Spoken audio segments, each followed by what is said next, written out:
네, 반갑습니다. 끝장회계의 노 선생입니다. 오늘은 드디어 원가회계를 배우도록 하겠습니다. 저희가 저번 시간까지는 재무회계를 총 14강에 걸쳐서 강의를 했고요. 이번 시간부터는 원가회계를 시작하겠습니다. 우선 전산회계 1급 같은 경우는 전산회계 2급과의 가장 큰 차이점이 무엇이냐 하면 2급 같은 경우는 일반 개인기업 혹은 상기업을 가정으로 합니다. 이 말은 회사가 좀 작은 회사고요. 그 다음에 상기업이라는 말은 상품을 다루는 회사죠. 그러니까 뭐 따로 자기들이 공장을 가지고 있는 것이 아니라 외부로부터 상품을 매입을 한 다음에 이 상품을 판매하는 회사를 말합니다. 근데 이제 전산회계 1급부터는 회사가 좀 커집니다. 법인기업이 되고요. 그 다음에 공장이 생깁니다. 그래서 제조기업이 됩니다. 그렇기 때문에 제조기업에서는 제품을 주로 다루거든요. 그래서 전산회계 1급부터는 이제 제품이 나오기 시작합니다. 그래서 이 제품을 만드는 공장에서 물건을 만들고 나면 생산되는 이 제품 하나의 가격, 이 가격을 과연 얼마로 산정하는 것이 옳으냐, 그러한 뭐 여러 가지 원가와 관련된 계산, 그 이론적인 부분을 공부하는 것이 바로 원가회계라고 할 수가 있습니다. 원가회계는 일본에서는 공업부기라고 합니다. 일본은 아직 부기라는 단어도 쓰거든요. 그래서 공업이라는 단어를 보시다시피 그냥 공장에서 하는 뭐 회계다, 뭐 그 정도로 보시면 되겠습니다. 자, 그러면은 먼저 맨 처음에 원가의 분류와 원가의 흐름 뭐 이런 것들을 할 건데요. 맨 처음에 원가회계의 특징을 먼저 이야기를 해보겠습니다. 먼저 원가회계의 특징은 제조기업에서 한다라는 거, 이것이 바로 가장 큰 특징이 되겠습니다. 앞에 보시면은 도소매업을 이렇게 지어놨죠. 그러니까 도매업, 소매업에서 하는 회계가 아닙니다. 여기서 하는 회계는 이제 재무회계다 이렇게 보시면 되겠고, 도소매업은 물건을 사와서 판매하는 그런 업이지 않습니까? 그러니까 도소매업이 아니라 그냥 제조기업에서 매출 원가 등의 정보라고 하는데, 요거는 이제 내가 물건을 만들었고 그리고 그 물건을 팔지 않습니까? 그러니까 그 팔린 것들의 원가, 그러니까 원가 정보를 획득하기 위한 회계 과정이다. 뭐 이런 식으로 보시면 되겠습니다. 그 다음에 두 번째는 경영활동의 계획이나 통제를 위해서 필요하다. 뭐 물건을 이제 제조하려고 하면 미리 이렇게 계획도 짜야 되겠고, 그 다음 통제를 해야 되겠죠. 그렇기 때문에 이제 계획과 통제를 위하여 필요하다 이런 말이 나오는 겁니다. 그 다음에 미래 의사결정을 위한, 뭐 미래의 의사결정을 위한 성과평가 시 유용한 정보를 제공한다. 뭐 이렇게 되겠고요. 그 다음에 외부 이해관계자보다, 일단 외부라는 키워드는 이 키워드 자체는 재무회계와 관련이 가장 깊습니다. 재무회계. 그리고 내부 경영자를 위한 회계다. 사실은 우리가 회계 기초하실 때 관리회계가 내부 경영자를 위한 회계다, 뭐 이런 이야기를 하거든요. 근데 이론적으로 보면 원가 관리회계 이렇게도 많이 부릅니다. 근데 사실 요거는 원가 회계 따로 있고요. 그 다음에 관리회계 따로 있습니다. 원래 이렇게 따로 있는데, 보통 이 두 개를 합쳐서 원가 관리 회계라고도 부르고, 이 두 가지 회계의 특징은 내부 경영자를 위한 회계이다. 뭐 그렇게 기억을 하시면 되겠습니다. 이게 바로 이제 원가 회계의 특징이고요. 자, 그 다음부터는 시험에 좀 자주 나오는 원가의 분류부터 해서 기초적인 부분을 한번 보도록 하겠습니다. 먼저 원가의 분류는 원가의 행태에 따라서 분류, 추적 가능성, 제조활동 관련성, 의사결정 관련성에 따라서 원가를 분류합니다. 그러니까 지금 뭐 원가를 분류한다라는 말이 왜 나왔느냐 하면요. 요거는 예시로 들어보면 우리 사람을 생각해 보시면 돼요. 여러분 한 사람 한 사람, 그리고 저 한 사람 한 사람 각자 이름을 가지고 있습니다. 이제 이게 원가인데, 예를 들면 원가를 이렇게 하나씩 이름을 부여할 수 있잖아요. 그런데 뭐 저는 남자라는 카테고리 안에 들어갈 수도 있겠죠. 이거는 성별에 따른 분류입니다. 그죠? 그 다음에 뭐 국가, 나는 한국 사람이다. 너는 뭐 일본, 너는 중국, 이런 식으로 나라별로도 분류할 수 있다. 그러니까 각각의 원가들이 있지만 그것들을 여러 가지 분류 기준에 의해서 분류하는 것들을 지금 보는 거거든요.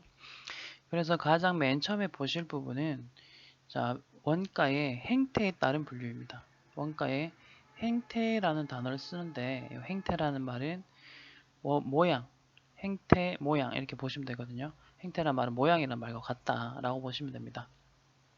자, 그래서 맨 처음에 보실 거는 자, 여기 첫 번째 카테고리가 변동 원가라는 말을 쓰고 있습니다. 앞으로 이제 말씀을 드릴 거는 원가라는 단어는요. 뭐 비용이라는 단어랑 좀 비슷하다. 혼용돼서 쓸 거예요. 그래서 제가 여기는 변동 원가 해놨고 여기 변동 비 해놨죠. 그러니까 변동 원가든 변동 비든 그냥 같습니다. 같은 말인데 이렇게 두 가지 다 쓸 수 있다라는 의미로 썼고요. 지금 먼저 나온 변동 원가 얘는 변동 원가와 관련된 변동 비와 관련된 거겠죠. 큰 카테고리고요. 그 안에 보면은 변동 비라는 게 있고 준 변동 비라는 게 있습니다. 그렇게 보시자는 거고 우선 바로 밑으로 내려가겠습니다. 그 다음 나오는 거는 고정 원가. 얘도 마찬가지로 고정 원가. 이건 고정 비용이라고도 할 수도 있고 고정 비라고 해도 됩니다. 두 개 다 같은 말입니다. 그러니까 원가라는 단어와 비용이라는 단어를 좀 혼용해서 쓰겠습니다.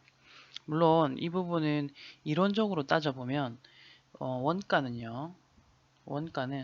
영어로 하면 이제 코스트가 됩니다.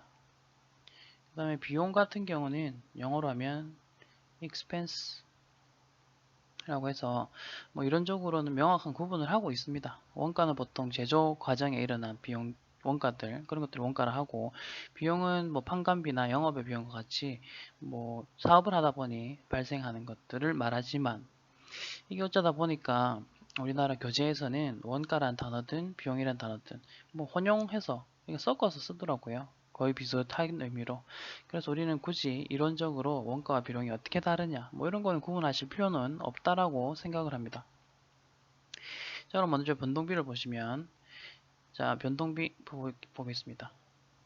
조업도라고 해서 조업도는 보통 뭐 생산량이라고 보시면 돼요. 생산량의 부분인데 생산량이 늘어날수록 그 다음에 총 원가도 같이 이렇게 늘어나는 것을 변동비라고 합니다. 그래서 밑에 보시면 변동 원가는 변동 비용은 변동 비는 이렇게 다 했대요. 조업도에 따라서 총 원가가 비례적으로 증가한다. 그래프를 보시다시피 비례적으로 증가를 하고 있습니다. 이렇게요. 그래서 뭐 예시를 들어보면 직접 재료비라는 게 있습니다. 나중에 배울 겁니다. 직접 재료비. 뭐 재료비만 한번 생각을 해보시면은 물건 생산할 때 물건 생산이 많이 될수록 재료가 많이 들어가겠죠. 그러면 재료비는 많이 늘어난다. 이런 표현이 되겠죠. 그 다음에 또 예시로는 직접 노무비라는 게 있는데요. 직접 노무비는 물건을 많이 생산한다. 그러니까 조업도가 늘어나면 일하는 사람들의 일하는 시간도 늘어나겠죠. 그럼 그 사람에게 주어야 되는 급여도 늘어나야 되겠죠. 그래서 직접 노무비는 변동비로 봅니다. 그래서 첫 번째로 변동비의 기본 베이직한 변동비 이야기를 했고요. 그 다음은 고정비에 대한 베이직한 고정비부터 이야기를 해볼게요. 밑에를 보시면 돼요. 자, 고정비 같은 경우는 여기 조업도 마찬가지로 생산량인데 생산량이 늘어나더라도 얘는 그냥 고정돼 있어요. 총 원가는 변동 없는 거예요. 여기서 다 고정이 되는 거거든요. 고정. 그러면은 요거의 예시를 한번 생각을 해보자면 우리가 흔히 알 수 있는 거는 뭐 공장에서 월세 있죠. 월세. 공장 임차료. 월세는 뭐 우리가 얼마를 생산하든 간에 관계없이 항상 같은 금액이 나간다라는 거 확인하실 수가 있습니다. 혹은 뭐 또 뭐가 있을까요? 감가상각비, 공장 감가상각비, 가상각비. 이것도 마찬가지입니다. 우리 공장 건물이 시간이 지남에 따라서 감가상각을 하게 되는데 그 금액은 생산량과는 관계없이 우리가 뭐 애초에 정액법으로 하자라고 하면 그냥 정액법으로 고정된 금액이 들어가겠죠. 그러니까 이제 공장 감가상각비와 같은 예시가 있습니다. 이게 이제 베이직한 고정비고요. 그 다음에 응용을 하면 준변동비라는 게 있는데요. 자, 준변동비. 준변동비 같은 경우는 보시다시피 일단 시작 지점이 이 부분입니다. 0에서 여기서 시작되는 거예요. 이 말은 우선 요만큼은요. 요만큼은 고정비 부분이에요. 고정비. 그러니까 고정비와 그 다음에 두 번째 변동비가 혼합이 된 그런 꼴을 갖고 있죠. 그래서 혼합원가라고도 합니다. 준변동비는 준변동 원가라고 다 짓겠고 혼합 원가 이렇게 부를 수도 있습니다. 그래서 밑에 보시면 준변동 원가는 일정한 고정 원가와 플러스 접도의 변동에 따라 총 원가가 비례하는 변동 원가로 구성되어 있다. 두 가지가 이제 동시에 있는 거예요. 우리가 뭐 일상생활에서 이거를 한번 보자고 한다면 휴대폰 요금 중에서 기본 요금제 있죠. 기본 요금제가 뭐 여기에서 말하는 이런 꼴을 나타낼 수가 있겠죠. 요 고정비만큼이 기본 요금. 그 다음에 요 부분만큼은 이제 쓰는 만큼 돈이 나오는 부분이잖아요. 그래서 우리가 흔히 일상생활 속에서는 뭐 기본 요금이 이런 그래프의 모양을 하고 있다라고 보실 수가 있겠습니다. 자, 그리고 이제 준고정비를 볼 건데요. 준고정비를 보겠습니다. 특징은 계단의 모양을 가지고 있다고 해서 계단 원가라고 우선 부르고요. 일정한 조업도의 범위까지는 금액이 일정합니다. 맞죠? 근데 일정 지점을 이렇게 넘어서게 되면 요만큼 이렇게 뛰게 되죠. 그리고 일정한 조업도까지 다시 같은 금액 유지되고요. 이런 식으로 고정비의 모양을 가지고는 있습니다. 가로로 이렇게 일자로 그래프가 그려져 있지 않습니까? 근데 일정 조업도를 넘어서게 되면 총 원가가 뛴다. 뭐 그런 거거든요. 뭐 그래서 보시면 준고정 원가는 조업도와는 무관하게 총 원가가 일정하게 유지되다가 일정 조업도 이후에는 총 원가가 증가하고 다시 일정하게 유지된다. 이런 표현을 쓰고 있습니다. 뭐 휴대폰 요금 중에서 데이터 요금제 있잖아요. 뭐 33 요금제라든지 일정 데이터만큼만 이 금액으로 해준다 이런 거잖아요. 그 다음 뭐 44, 5 요금제 이런 식으로 데이터량이 얼마만큼 제공된다. 뭐 그런 식으로 된다는 거 알고 있으시면 되겠고, 시험 목적에서는 우선 원가의 행태에 따른 분류는 변동비와 고정비로 분류할 수 있다는 거. 두 번째, 변동비에는 또 그냥 일반적인 변동비도 있지만 준변동비도 있다는 거. 그건 혼합원가라고 부른다라는 거. 그 다음에 고정비는 일반 고정비도 있지만 준고정비라고 해서 계단원가라고 부를 수 있는 것도 있다라는 거. 그렇게 하면은 이제 원가의 행태에 따른 분류는 끝나게 됩니다. 그 다음에 두 번째는 추적 가능성에 대한 분류인데요. 추적 가능성. 그러니까 이 돈이 도대체 어디에서 얼마만큼 들었는지 직접적으로 추적이 가능한 건지 그걸 물어보는 겁니다. 자, 그래서 직접 원가, 간접 원가라고 하고요. 혹은 직접비, 간접비라고도 합니다. 아까 말씀드린 것처럼 비용, 비와 원가란 단어는 혼용해서 쓸 겁니다. 그러니까 이제 직접 비용이라고 나오더라도 혹은 직접 원가로 나오더라도 같은 거니까 뭐가 다른가 생각하지 마시고요. 자, 먼저 직접비, 직접 원가에 대한 설명은 직접적으로 추적이 가능한 원가죠. 이게 이제 직접비. 그 다음에 직접적으로 추적이 안 되면 간접비라고 합니다. 요거 자체가 이제 추적 가능성에 따른 분류로 적절한 것은 이런 문제가 나오거든요. 그래서 추적은 직접 간접이구나 이렇게 좀 기억을 해주시고요. 그 다음에 원가의 요소별로 이제 분류를 해보자. 요소는 이제 물건을 생산할 때 들어가는 여러 가지 비용들을 요소별로 분류를 하는데 우리 회계에서는 원가 회계에서는 재료, 노무, 나머지 재료는 이제 들어가는 재료고요. 노무 일한 사람들의 인건비고요. 나머지는 경비입니다. 자, 그래서 보시면 재료비, 노무비, 나머지 돼 있죠. 근데 보세요. 아까 우리 추적 가능성에 따라서 직접 간접 할 수 있다 했잖아요. 그러니까 재료비도 이제 위에 거를 조합을 해보면 직접 재료비라는 게 있고 추적이 안 되는 또 뭐 일반적인 볼트나 너트 이런 거 있잖아요. 이런 것들은 추적이 잘 안 되거든요. 이런 것들은 간접 재료비다 이렇게 이야기할 수 있는 거고, 그 다음에 직접 노무비도 마찬가지예요. 노무비도 이렇게 직접 간접으로 분류하는데 직접 노무비는 이 물건을 생산하는데 직접적으로 일하신 분들이 직접 노무비가 되겠고, 간접비는 여기저기 엔지니어들 있잖아요. 그 기계도 고쳐주고 여기저기 옮겨 다니면서 해주시는 분들, 그분들은 간접 노무비라고 할 수 있지 않습니까? 그러면 이제 그 사람들이 일한 그 간접적인 일들, 그 돈을 어떻게 어디로 배분을 해야 될까 뭐 이런 것 좀 고민을 해야 되겠습니다. 자, 그 다음에는 제조 활동과 관련된 관련성인데요. 제조 활동과 관련이 있으면 제조활동과 관련이 있으면 제조원가라고 하고요. 그 다음에 제조활동과 관련이 없으면 비제조원가라고 하고 혹은 기간, 비용 이렇게 부릅니다. 뭐 이 두 가지로 부르고 그 다음에 이제 여기서 좀 중요한 개념이 하나가 나오는데 뭐 어떤 부분이냐면 제조원가는 500번대 그 다음에 비제조원가는 800번대 혹은 900번대입니다. 요거는 우리가 실무하실 때 보시면 비용 계정들 특히 비용 계정들 같은 경우 입력할 때 같은 이름이지만 앞에 500번대, 600번대, 700번대, 800번대 해서 여러가지 코드가 나옵니다. 동명이인이지만 같은 이름의 계정 과목이지만 코드만 다른 것들이 뜬다는 거죠. 그런 것들은 우리가 제조 활동과 관련이 있는 공장에서 발생했다 하면 500번대. 제조원가는 이제 보통 공장 제조 부서에서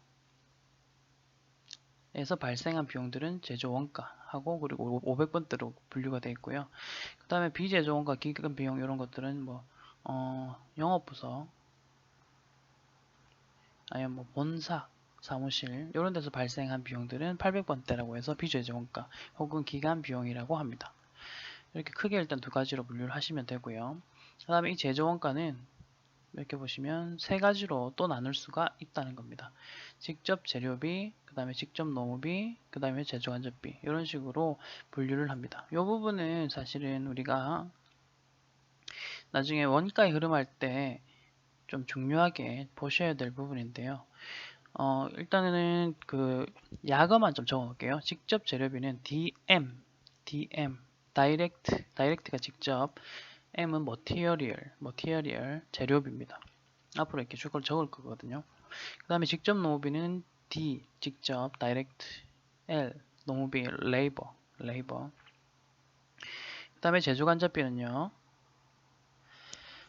제조간접비는 오버헤드 코스트라고 해서 OH라고 적습니다. 오버헤드 코스트라고 해서 OH라고 적습니다. 이게 뭐 이렇게 분류를 하는데 이건 아까 위에서 보셨던 거랑 잠깐만 뭐 연관을 한번 지어서 보자면 자 위에 아까 전에 원가 요소 요거 있죠. 여기서 한번 비교를 하시면서 보자면 아까 원가 요소에서 보면은 이런 거 있었잖아요. 직접 재료비 있었죠.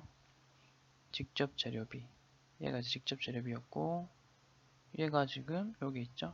그 다음에 직접 노무비 얘는 두 번째 있죠.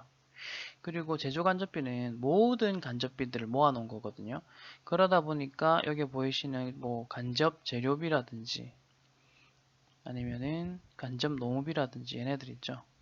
얘네들 그리고 나머지 비용이 있죠. 요 두 가지가 제조간접비로 다 들어가게 됩니다. 됐죠? 근데 이게 또 특징이 아까 전에 우리가 그 원가의 행태별로 또 변동비, 고정비로도 구분된다 했잖아요.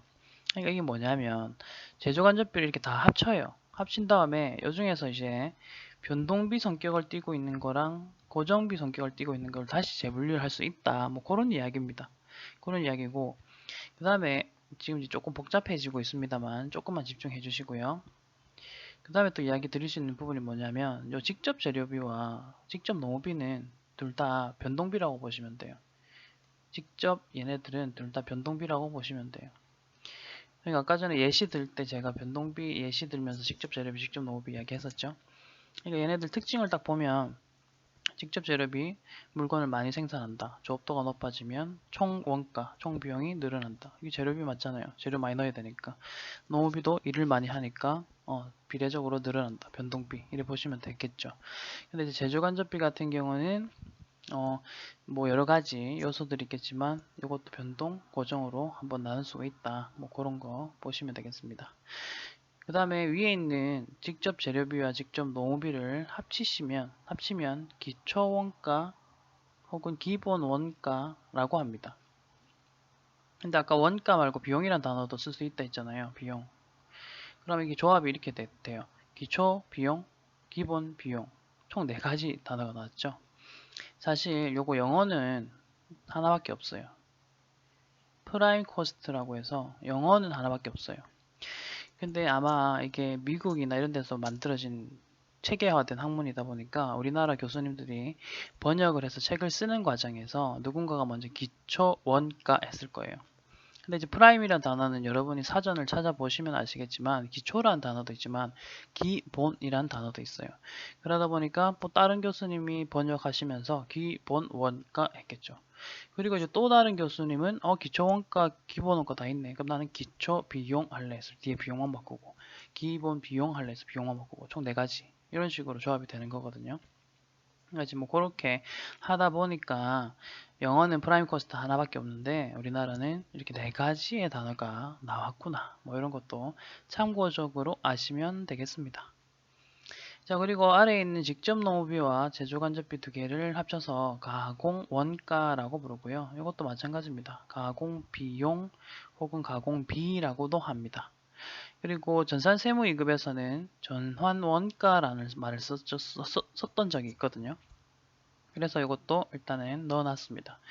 그러니까 이게 시험이다 보니까 이런 식으로 용어를 제대로 알고 있는지를 좀 많이 물어봅니다. 그래서 처음에는 낯설지만 좀 자주 보시고 암기를 좀 하시는 과정을 거치시면서 계속 하셨으면 좋겠습니다.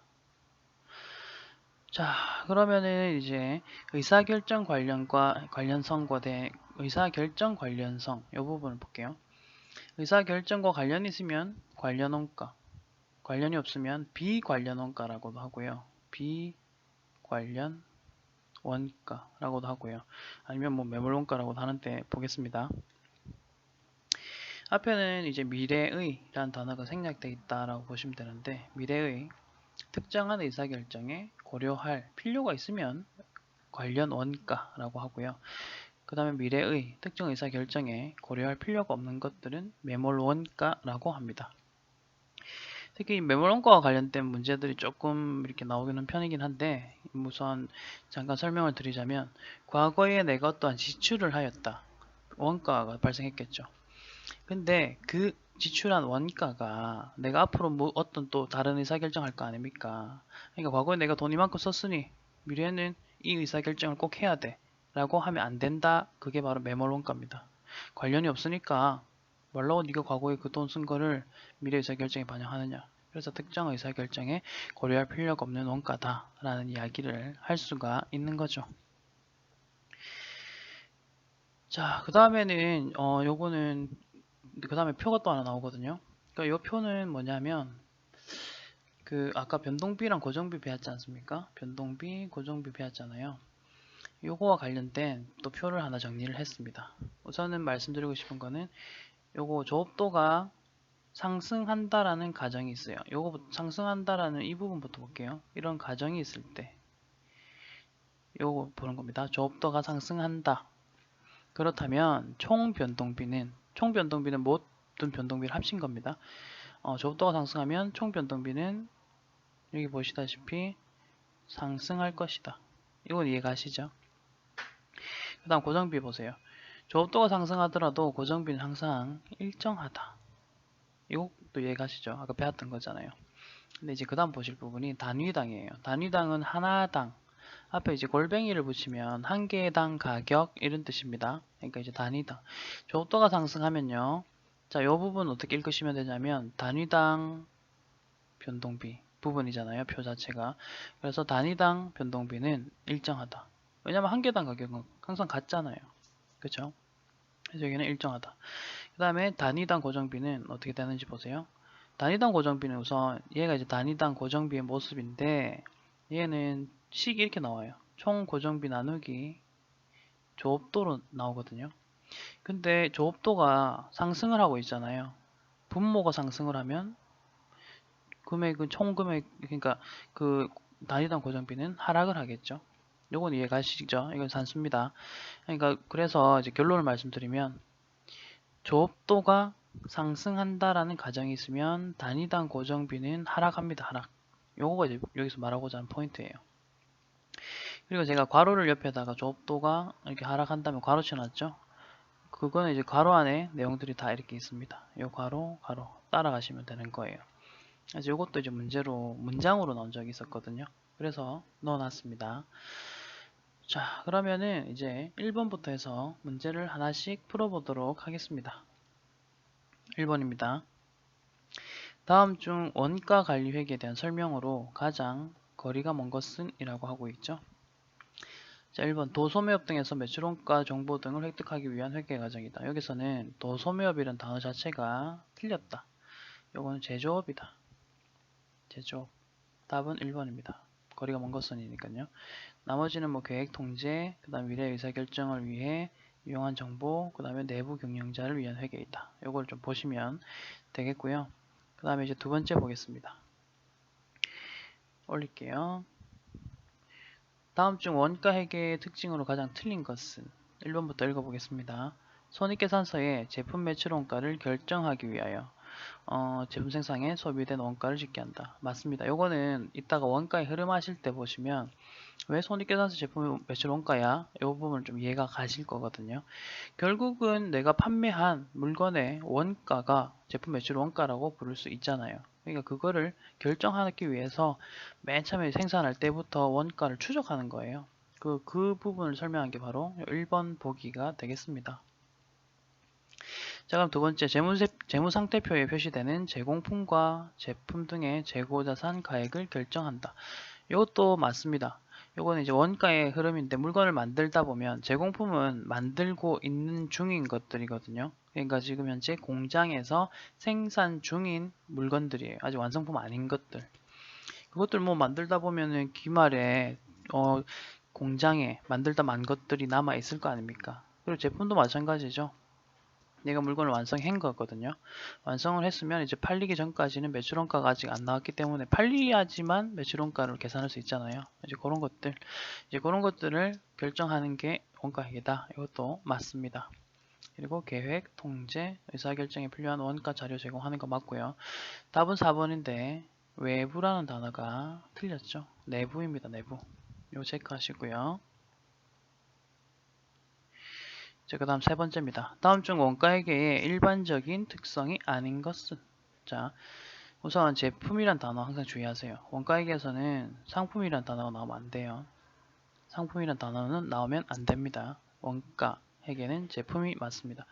그리고 이제 2번 읽어볼게요. 외부가 아니라 아까 내부라고 했죠. 내부. 지금 오답이 반복되고 있는 거 확인하시기 바랍니다. 경영통제, 특수의사결정을 원가 자료. 자, 항상 오답은 외부, 내부로 많이 내거나 아니면 1번 보기에서 말씀드린 것처럼 제품을 상품으로 바꾸거나 이렇게 이야기가 될 수도 있다는 거 기억해 주세요. 자, 그다음 4번 갑니다. 다음 중 제조원가 항목에 해당하는 것은 제조원가, 공장에서 발생한 돈이라는 거거든요. 키워드부터 해볼게요. 1번 관리, 2번 공장, 3번 영업, 4번 마케팅, 4번 2번 이런 식으로 찾아가시면 되겠습니다. 뭐 이런 것들은 제가 뭐 자세한 설명을 안 드릴 거예요. 키워드 위주로만 한번 보도록 하는 거고요. 그 다음에 5번입니다. 자, 이제 원가의 분류 그 기준에 따른 거 이야기합니다. 추적 가능성. 아까 추적 가능성은 추적이 되면 직접비, 추적이 안 되면 간접비라고 했었죠. 됐죠? 이제 이런 식으로 하시면 되겠습니다. 그리고 뭐 1번은 원가 요소별. 그 다음에 이거는 원가 행태별. 원가 행태별. 그 다음에 이거는 제조활동과 관련이 있느냐. 제조활동 관련성. 제조활동과 관련이 있느냐에 따라서 분류하는 것이다. 라고 이야기를 했었고요. 그 다음에 6번 하겠습니다. 6번은 뭐 지금 좀 문제가 이렇게 잘리긴 했지만 읽어볼게요. 원가에 대한 설명 중에서 가장 옳은 것은 알아볼게요. 직접 재료비는 기초 원가와 가공 원가 모두에 해당한다. 요거는 한번 적어 드릴게요. 아까 전에 이런 게 있었잖아요. 직접 재료비. 우선은 제가 약자로 보통은 적는데 지금은 이제 시작한 지 얼마 안 됐으니까 이렇게 적어 드릴게요. 직접 재료비, 직접 노무비, 제조간접비 이렇게 분류할 수 있다 했죠?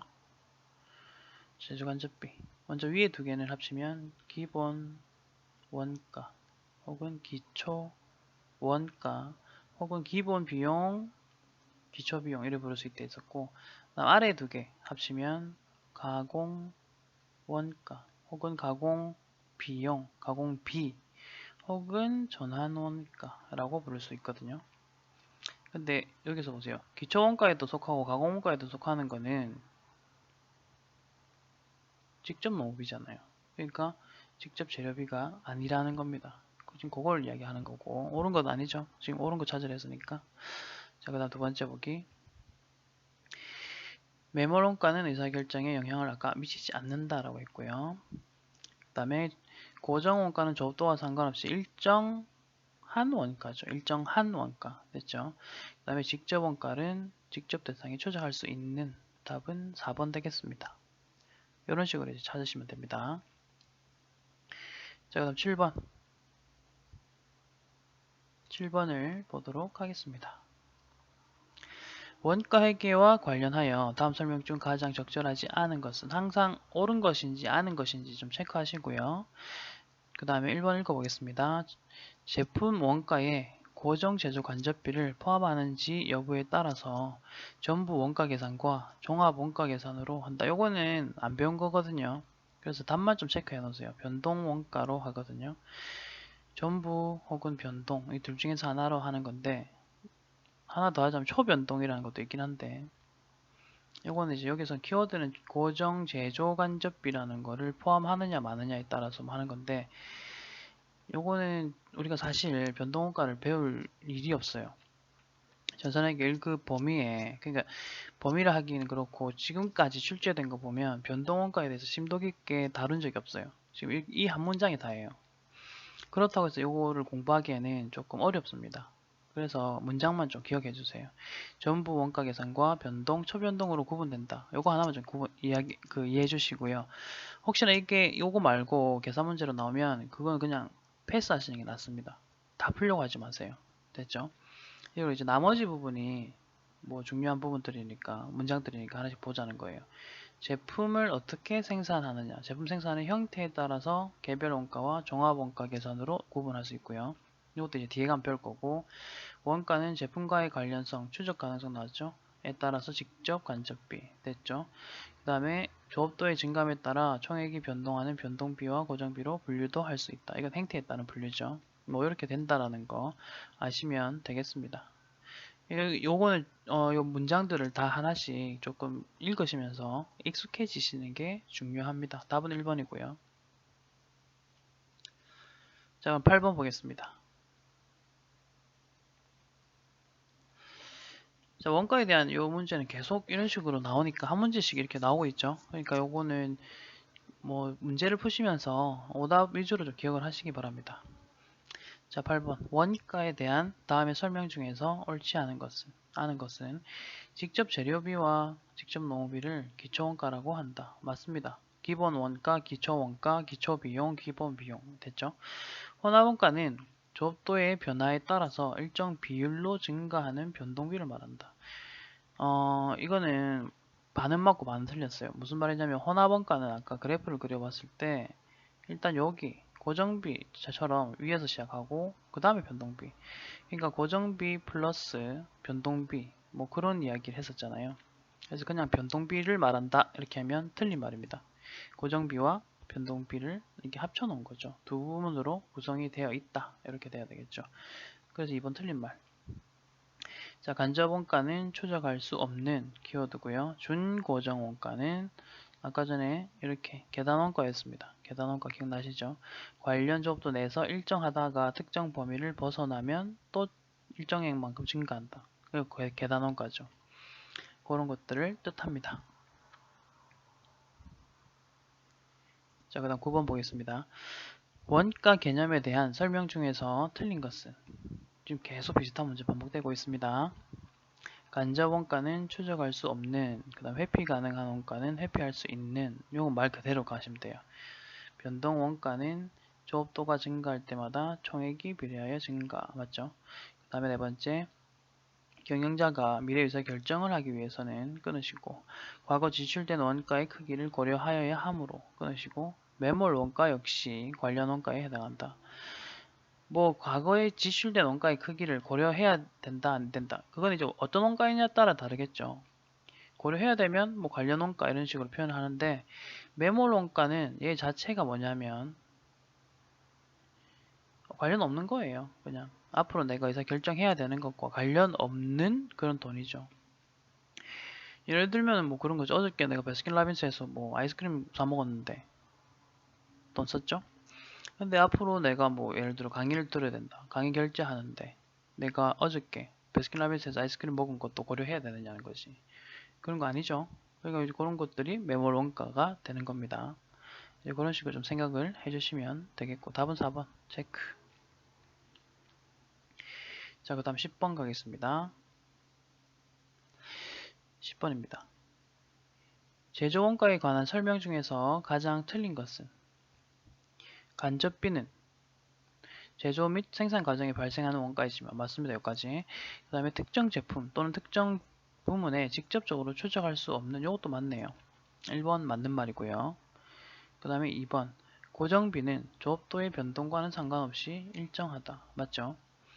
그 다음에 조업도의 증감에 따라서 총 원가가 증감하면 변동비를 하는데 직접 재료비와 직접 노무비가 이에 속한다. 네, 이것도 맞습니다.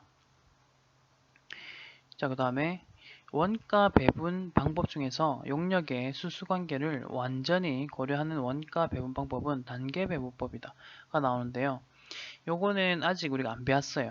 아직 안 배웠는데 답만 일단 체크하세요. 요거는 상호배분법. 용역 수수관계를 완전히 고려하는 거는 상호배분법이 뒤에 가서 배울 겁니다. 그러니까 지금은 답만 체크합시다. 이게 이제 뒷부분 뒤에 나오는 것도 이렇게 종합적으로 문제를 낼 수도 있거든요. 그래서 우선은 어쩔 수 없이 이렇게 앞에다가 편성을 해놨는데 요거는 뒤에 가서 배우고 다시 와서 보시면 이해가 가십니다. 그러니까 조금 기다리시고 넘어가도록 하세요. 체크만 하세요. 자, 그다음 11번. 다음 중 원가 계산에서 일반적인 제조 원가 요소 분류에 대한 설명으로 옳지 않은 것은 무엇이냐? 라고 하네요. 자, 제조 원가 요소는요.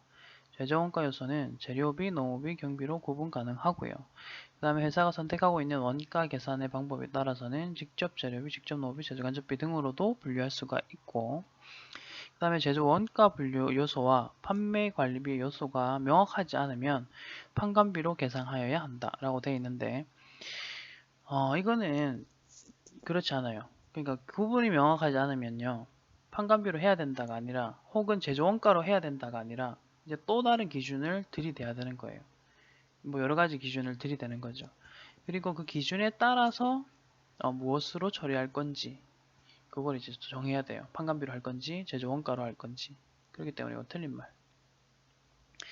그 다음에 재료비는 기초 재료 재고액에 단기 재료 매입액을 가산하고 기말 재료 재고액을 차감하여 계산한다 돼 있는데 이것도 뒤에 원가의 흐름 부분에서 배우겠습니다. 원가의 흐름 부분에서 계속 배울 거니까 그래 맞네 정도로 체크만 하시고 넘어가시기 바랍니다. 자, 그 다음 12번. 다음 중 원가에 대한 설명으로 틀린 것은 무엇이냐 라고 합니다. 원가란 재환의 용역을 얻기 위하여 희생된 경제적 자원이다. 맞고요. 매몰 원가는 통제할 수 없는 과거의 의사결정으로 발생한 원가다. 이것도 뭐 맞는 말입니다. 추적이 가능하면 직접비라고 하고요. 그 다음에 직접 재료비와 직접 노무비를 합치면 아까 전에 기초 비용 혹은 기본 원가 그 다음에 뭐 네 가지 다 조합된다 했죠? 틀렸습니다. 가공원가는 가공원가는 직접 노무비랑 뭡니까? 뭐도 안 됐어요. 제조 간접비잖아요. 제조 간접비 이렇게 더하는 겁니다. 그렇게 지금 기억을 해주시고 그 다음에 이제 13번 갑니다. 다음 중 원가 행태를 표로 나타낸 것으로 올바른 것은 무엇이냐 라고 하고 있거든요. 자, 1번부터 봅시다. 1번은 고정 원가죠. 고정 원가 혹은 고정비. 2번은 변동 원가 혹은 변동비. 3번은 알 수 없음 모르겠고 4번은 준고정 원가 혹은 계단 원가 뭐 계단 비용 이렇게 불러도 되겠습니다. 이거 맞는 말이네요. 답은 4번입니다. 자, 이렇게 그림으로도 이제 계속 나오는 거예요. 이 그림으로 나오는 문제들도 하나씩 보시면서 이야기를 해보도록 하겠습니다. 자, 14번. 다음은 어떠한 원가의 행태를 나타내냐? 계단 모양이죠. 계단 원가. 아까 준, 고정, 원가라고 했었습니다. 자, 다음 그래프의 원가 행태를 모두 만족한다. 먼저 그 Y축 볼게요. 단위당 원가, 조업도. 조업도 가로축은 같네요. 총 원가.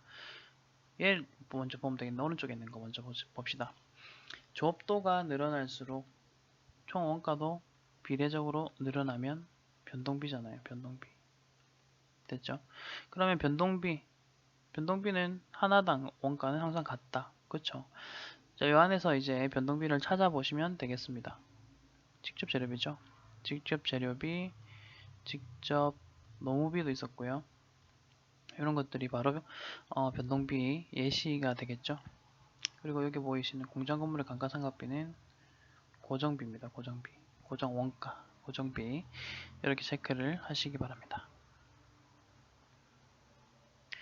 자, 그 다음에 16번 원가 회계에 있어서 고정비와 변동비에 대한 설명 중에서 옳은 것은 뭐냐? 이거 아까 제일 마지막에 이론에서 제일 마지막에 나왔던 표예요. 그때 보시면은 한번 다시 같이 읽어봅시다. 먼저 1번 보기. 고정비는 관련 범위 내에서 조업도가 증가하면 증가한다. 여기는 근데 사실 총 고정비인지 단위당 고정비인지 1, 2번에는 안 나와 있잖아요. 근데 3, 4번 보면 단위당이란 말 보이세요? 그러면 1번, 2번은 이렇게 다시 읽으시면 돼요. 총 고정비는 그냥 고정비는 관련 범위 내에서 조업도가 증가하면 총 고정비가 이런 식으로 읽으시면 돼요. 됐죠? 그 다음에 뒤에 것 2번도 마찬가지예요. 요건 이제 변동비 이야기했죠. 그럼 총 변동비가 이렇게 읽으시면 돼요. 근데 1번 보기부터 다시 한번 읽어볼게요. 이제 옳은 것을 찾는 거니까 3개는 틀렸습니다. 자, 1번부터 읽어볼게요.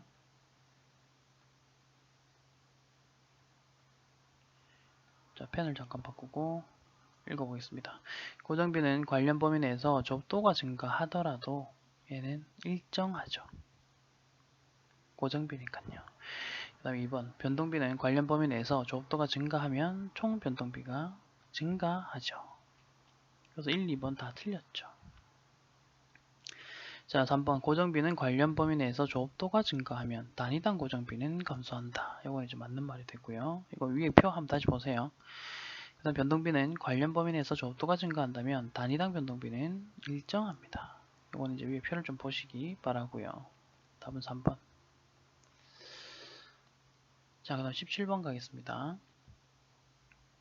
다음에서 설명하고 있는 원가를 원가 행태에 따라서 분류하고자 한다. 원가 행태에 따라서 분류하는 것은 변동비냐, 고정비냐, 뭐 그런 이야기였습니다. 자, 그러면 관련 범위 내에서 조업도의 변동에 관계없이 항상 총 원가가 일정하대요. 그러면 고정 원가. 뭐 더 이상 설명이 필요 없습니다. 이런 문제만 나오면 좋겠죠. 자, 그 다음 조업도 수준이 증가할수록 원가의 총액이 증가한다. 이거만 보면 일단 변동비잖아요. 그러면 행태를 나타내는 것은 무엇이냐? 그 변동비를 찾아보시면 됩니다. 개별 제품을 생산하기 위해서 원재료를 투입한다. 물건 많이 만들수록 원재료 많이 투입되겠죠. 그럼 원재료비가 많이 늘어나겠죠. 변동비. 공장 건물에 대한 감가상각비라든지 요건 일단은 고정비. 그다음 영업사원에 지급하는 영업수당. 요거는 여기서 말하는 일단 원가액에서 말하는 기본적인 뭐 제조 비용은 아닙니다. 영업사원이니까요, 애초에. 근데 뭐 영업수당도 혹은 뒤에 보시면 상여금도 두 개 다 보너스 개념이죠. 이건 일정 수준을 넘어가면 얼마만큼 주겠다 약간 그런 느낌이잖아요.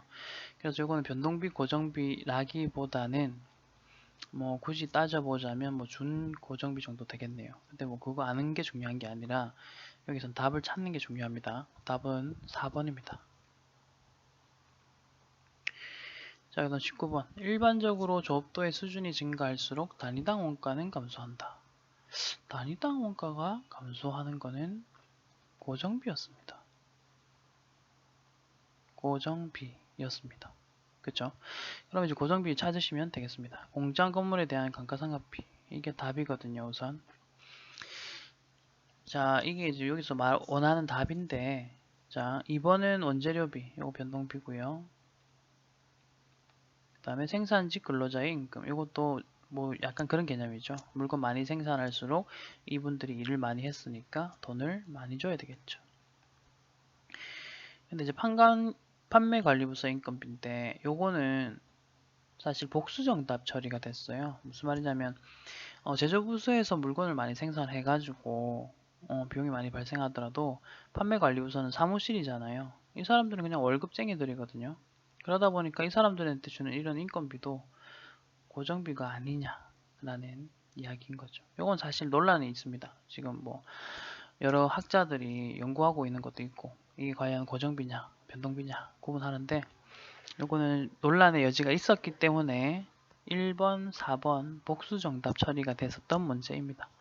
근데 뭐 1번이 가장 이 문제에서 원하는 답이긴 해요. 1번 자체가 이 문제에서 원하는 가장 이상적인 답이니까 1번을 일단 기억을 하시고 4번 같은 경우는 방금 제가 설명드렸던 그 내용을 바탕으로 하셔서 아 얘가 고정비로도 볼 수 있겠구나 이 정도 이해하시면 되겠습니다. 자, 그 다음 20번. 다음 자료에 원가 형태를 모두 만족하는 것은 무엇인가? 라고 하고 있죠. 총원가만 보시면 돼요. 조업도가 늘어나도 총원가가 일정하네요. 고정비네요. 고정비. 그러면은 고정비의 예를 찾아보시면 답은 2번이 되겠습니다. 됐죠? 자, 그 다음에는 마지막 문제입니다. 21번. 뭐 공장에서 사용하던 화물차가 있다 매각하려고 하는데 뭐 저쩌고 매몰 원가는 얼마인가? 요거는 하지 마세요. 이런 거는 푸는 거 아닙니다. 답은 모르겠으면 3번 찍으면 되거든요. 근데 이거 답이 진짜 3번이에요. 그러니까 제가 하고 싶은 말은 그겁니다. 매몰 원가는요. 미래 의사결정에 영향을 미치지 않는 과거의 뭐 원가다. 요 정도만 기억하세요. 지금 이런 문제처럼 계산 문제로 만약에 나오잖아요. 문제 길이를 한번 보시면 4줄이거든요. 이런 것들은 시간 많이 걸립니다. 전산의 1급은 시간이 좀 빡빡해요. 그래서 이런 문제 풀 수 있다면서 푸는 것도 시간 낭비고 애초에 풀지 마시기 바랍니다. 모르겠으면 3번 찍고 넘어가는 게 가장 좋지요. 자, 여기까지 하고요. 원가에게 잘 시작했고 그 다음 회차에서는 원가의 흐름을 할 건데 제가 그림으로 어떤 식으로 원가계를 공부할 수 있는지를 알려드릴게요. 그럼 계산 문제가 조금 쉽습니다. 타교재처럼 막 그 식으로 해갖고 암기하는 게 아니라 그림을 하나 암기하시고요. 틀. 그걸로 어떻게 문제를 풀어내는지를 알려드리겠습니다. 수고했습니다.